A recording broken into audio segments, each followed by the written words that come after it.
Hello po sa ating lahat. Kanina, sinubaybayan ko yung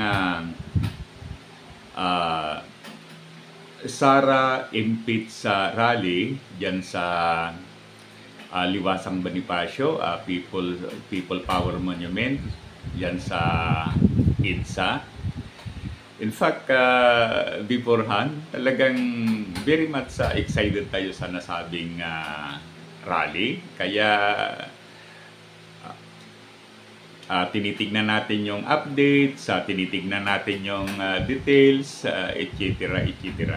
Ngayon, bakit tayo very much excited sa nasabing rally? Kasi ako ay naniniwala na dapat ma-impeach itong Vice President. Why? Kasi marami talaga yung mga valid reason na dapat siyang ma-impeach.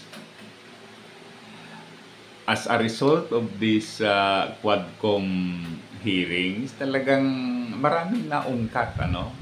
Pagkatapos, pag ikaw ay Pilipino, ikaw ay isang Pilipino na nagmamahal sa bayan, siyempre isipin mo yung mga pira na nalustay, etc. etc. Talagang ano? Talagang iisipin mo na dapat mawala itong Vice President sa pwesto. Okay? Ganon, yan. Ngayon, kung kasi marami daw yung mga nangangantyaw, ano, sa Bonyog, sa mga organizers ng nasabing rally. So ito naman yung yung pananaw natin. Okay?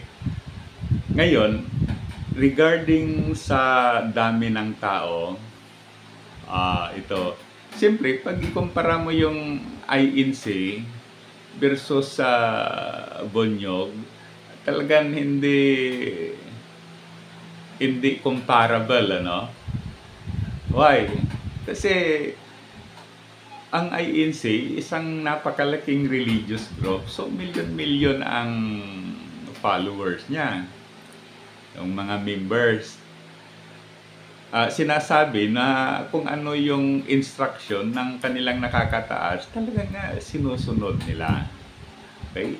In fact, sinasabi na during election, mayroon silang block voting.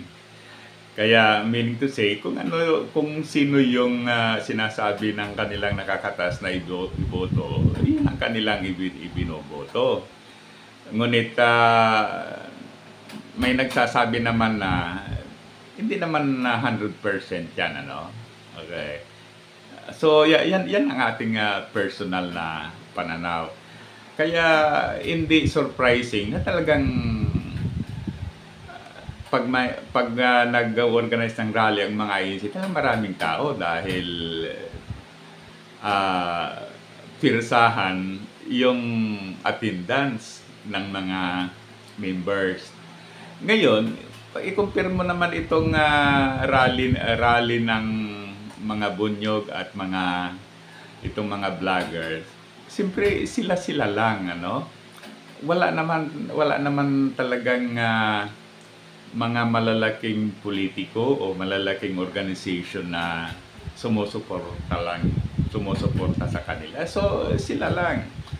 Kung minsan may mga donations, may mga tulong na ipinapadala sa kanila. So, yun lang ang panano. So, in other words, yung pagpunta nila dyan, talagang voluntary. Okay? At their own expenses. Kaya, talagang hindi natin expected na marami yung pupunta. Ngunit, ganun man, ito, sigurado ako, yung pumupunta dyan sa rally na yan, talagang sila ay pumunta dyan dahil naniniwala sila sa advokasya na dapat ma-impeach itong Vice President natin. Talagang pumunta sila doon, walang pumilit sa kanila. They go there by their own. Kaya masasabi natin na very much successful at enlightening yung rally na yan. Okay? One more thing is that nung pinapanood ko yung yung rally na yan, na nakita ko rin na marami din ang nanonood.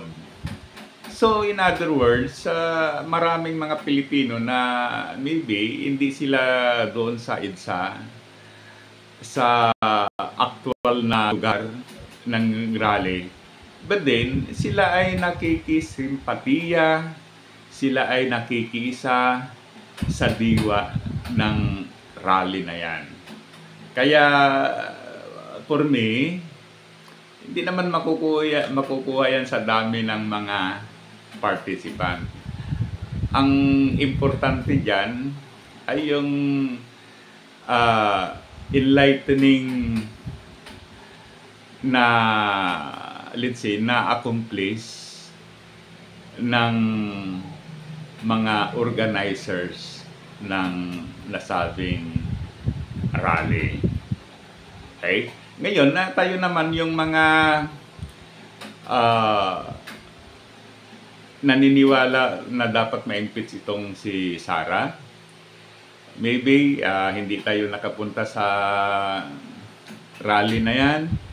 Ang importante ay suportahan natin yung movement na dapat ma-impeach itong Vice President. Okay? Maraming mga paraan na pwede tayong makatulong. Pwede tayong mag-comment, pwede tayong magbigay ng whatever